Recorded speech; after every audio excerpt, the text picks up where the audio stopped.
Terima kasih atas segala pengorbanan dan sumbangan anda. Setiap titisan perlu, setiap langkah diambil dan setiap cabaran yang ditempuhi adalah bukti ketabahan serta kekuatan luar biasa anda.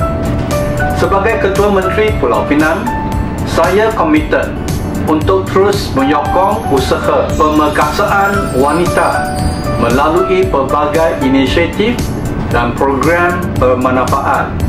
Kita mesti melangkah ke hadapan bersama dengan menguasai ilmu teknologi digital, pengembangan kemahiran dan penerapan inovasi. Jadilah ejen perubahan, pemimpin berwibawa dan inspirasi kepada semua. Selamat Hari Wanita Sedunia.